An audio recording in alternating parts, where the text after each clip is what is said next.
Good morning guys. So mag-harvest tayo ngayon habang wala pang ulan. Unahin natin tong patola.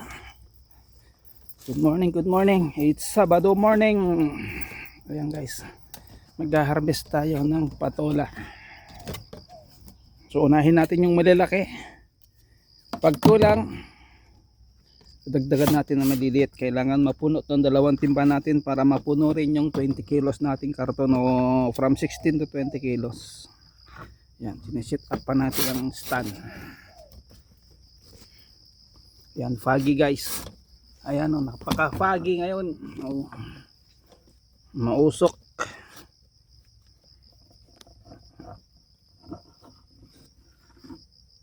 Yan, morning. Nagka-love shout out. O, diba? Sabi ko naglinis tayo the other day na. So sana makaharvest tayo ng mga 30 pieces ganun o 30 plus. Unahin natin dito sa aking nilinis na hindi pa tapos. Ayan, diyan pa yung mga baging, pinapadry pa natin bago ibuhat diyan sa dito sa may gilid na to. Ayan o. Harvest muna tayo.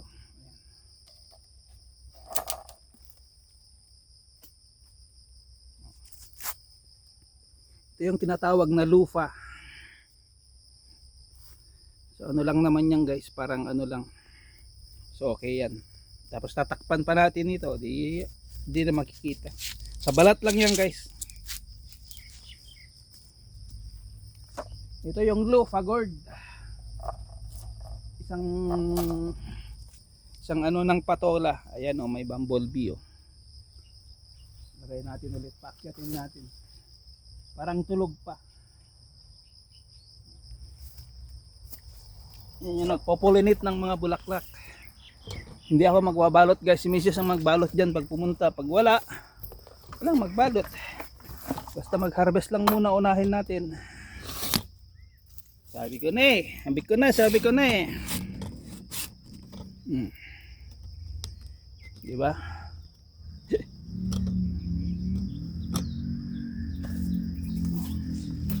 Siya na kayo sa aking stand saka camera kasi talagang ganyan yung camera natin, local lang naman tong mga phone natin, saka hindi sa akin, hindi ko alam kung saan i-adjust yung mga ano niyan. Yan dito. Ayan. Baka next week pag medyo marami ng konti baka i-live na natin, hindi na vlog.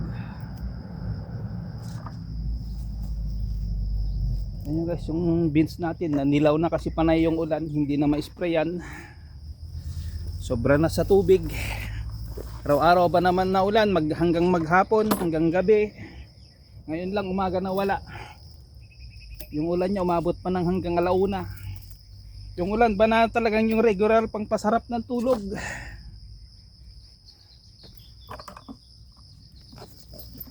Kung kailan ako pauwi, saka naman siya saka naman humina, then nawala na mga launa nung pag-uwi ko. Ayan o, ganyan na guys ang itsura. May mga bunga na yan guys. Parang parang sinlaki na ng mga uod. Dito tayo dumaan para makita nyo. Ito na yung beans natin. O yan. So dito naman tayo papunta ron. Ayan.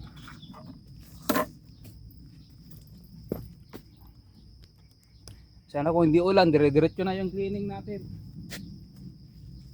Oh. Ito naman yung kabatiin, yung patolang mabango. Pero hihiwalay natin to guys. Ito yung patolang mabango. Nakikita nyo, tinatanggalan ni Mrs. yan ng talbos. Nuulam namin. Nuulam din namin guys yung talbos niyan. Nag-uulam din si Mrs. Dati hindi. Pero nung natikman niya sa Pinas, masarap pala. Di yun. So, akyat natin ulit. Ganyan muna. Yung hindi po nakakaalam, ito yung lufa. Hindi siya bilog oblong, di ba? Medyo mahaba konti na mataba. Parang yung parang yung bansot.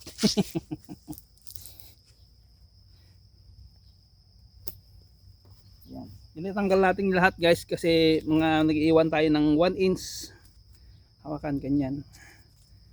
Kasi kakarton natin pag mahaba yung tangkay, kakarton natin pag yung naalog, mababali saka mahirap ipwesto. So dito muna tayo dito. Sa linya na to mamaya doon naman tayo sa loob. Bandang gilid doon. Dito muna tayo. Kasi ito yung testing natin, pag hindi umabot ng 20 o pag hindi lumampas ng 20, vlog muna. Pag lumampas, la-live na natin. So dito muna, dito, doon. Ito hindi binalot pero medyo okay na. Meron siyang kagat, yung parang inano ng fruit borer pero baka sa balat lang. Pag hindi nanilaw yung ano, hindi nanilaw okay. Pag yung naninilaw siya, medyo may tama yon sa loob. Kumbaga mabubulok. Ito yung pinakamatibay na patola. Kahit bumagyo, kahit nabaha. Kung naalala nyo, meron akong ganito na tanim sa Garden 3B. Doon sa may eskwelahan noon na nabaha, 2 araw.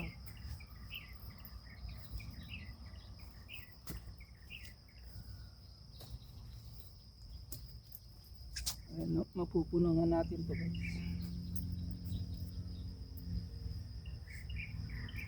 Ano, puno natin tong 2, saglit lang. Gaya niyan guys oh. Yung bunga na yan, medyo alanganin.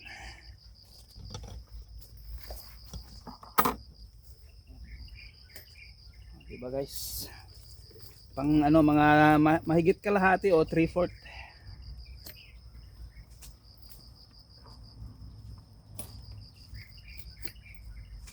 Pupunin na natin. Bukas yan pag ano. Pero kung tansya nating alanganin, kukunin natin yung medyo mga pangkalahating kilo. Kasi guys, pag 16 to 20 kilos, parehas lang ang presyo. 16 kilos yung laman o hanggang 20, parehas lang na 500 yung isang karton. So 25. Ganoon ang laban dito guys ng style ng mga buyer ng mga ano, mga dealer.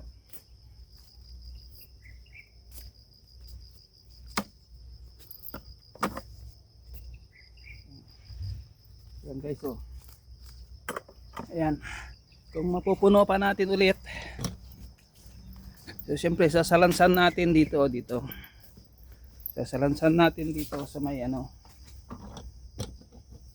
Oh, ito na lang gamitin ko isa. Mamaya sasalansan natin dito sa may ano. Wait lang. Yan oh. So tara dito naman. So doon tayo sa ano, pabalik dito palabas.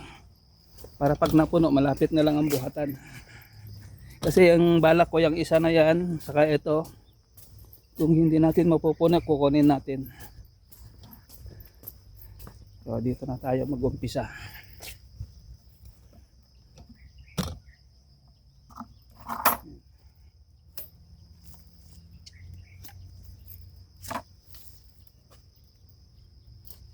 Ganito yung mga initlugan. Kasi dati nung may beans pa yan, maraming wood.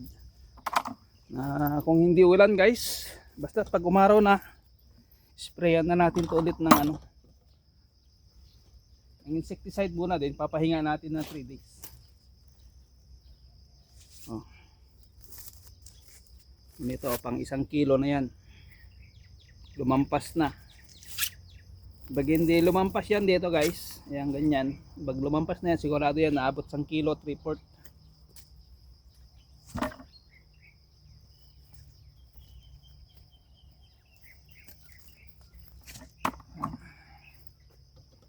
So dito tayo dito.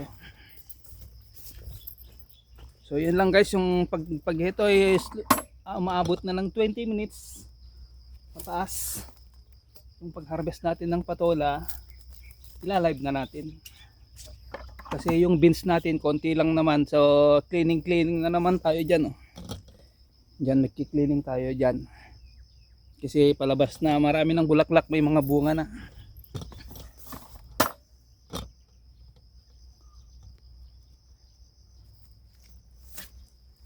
ilang araw na. Hindi na sanang may sprayan pa ng ano, yung pamulaklak, sabayan natin yung bunga din, yung insecticide. Puro unahin natin ang insecticide. Yan.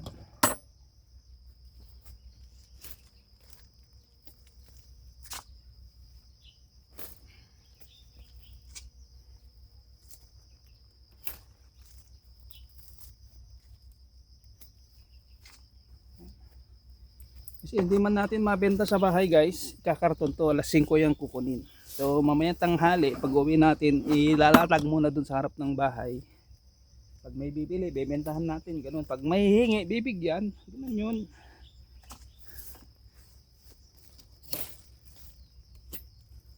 Diba? Puno. Mapupuno tong timba natin, 2 timba guys. Kaya ba medyo mas madali na mag-harvest kasi malinis na doon. Dati pag ano, siyempre maraming istorbo sa daanan. So dito, ayan. Oh guys, so sayang. Galing na natin yung dahon niya. Sayang. Diba?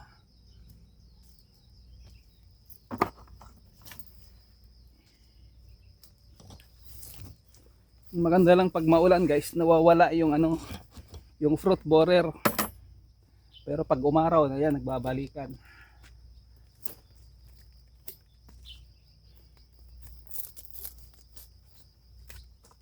Diba? Oh.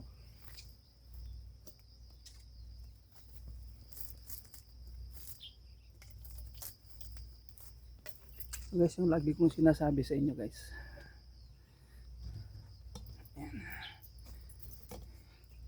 Ayan o, bawat bulaklak may bunga yan. Bunga, bawat dahon bunga, may bunga. Yan pang patola to, lalo na pag nasabayan mo yung sprayan, pag buo lahat yung bunga niyan, bawat dahon may bunga, sa ano ng dahon may palabas na bulaklak. Na sana hindi ganito yung lalabas. Hindi ganito yung bulaklak na ganito, bawat dahon. Kaya minsan sprayan natin kasi minsan mas marami yung ganyan, kukunti yung magiging buo na bunga. So minsan din nating sprayan.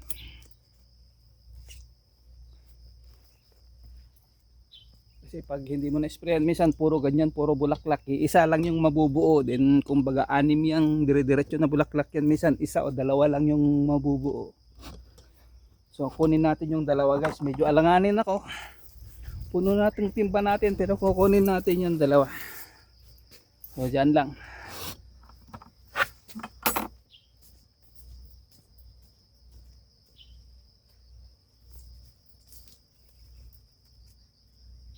Ayan. Itong 2 na to. Itong 2 na to. Yung mga kalahating kilo na to. Kumbaga pang alalay natin kung kukulangin. So ayan guys, mga ilang, ewan ko kung ilang piraso. Pero malalaki naman siya eh. So sasalansan ko guys. Bago tayo punta mag-harvest ng ano ng beans. Dito. Ayan.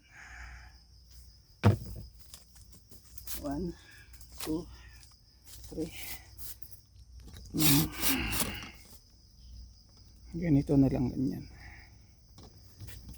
Ewan ko lang kung tuloy-tuloy kanina yung pagka video kasi parang umano. Yan. Kapit natin yan. Yan, sasalasan natin 2 to.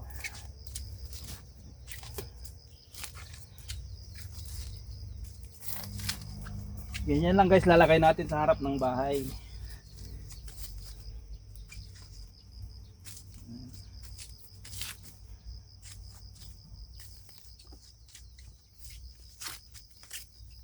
Gusto lang natin ng maayos. Mamaya ito, pang ibabaw yung mahaba. Kasi minsan may nagtatanong. Meron din gustong bumili ng patolang mabango. Kung kayo rin, pag gusto nyo, punta lang kayo rito, libre. nandito kayo sa Taiwan, punta lang kayo rito sa flower farm. Sakay kayo ng bus na 271.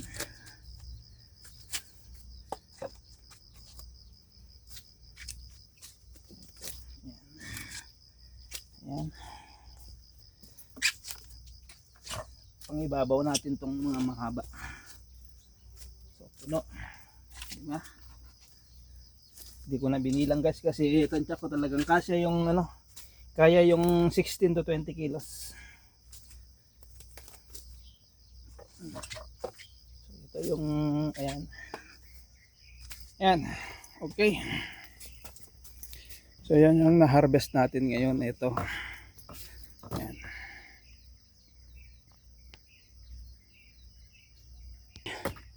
Thank you, thank you. So baka sa next harvest natin guys by next week. Siyempre Sabado ngayon, oh, Linggo. Bukas wala. So sa Lunes ang harvest niyan, pero kung hindi ulan, sprayan ko. So tara mag-harvest na ng beans. So, bye bye na. Thank you and God bless. Mega love shout out sa lahat. Thank you. Ah.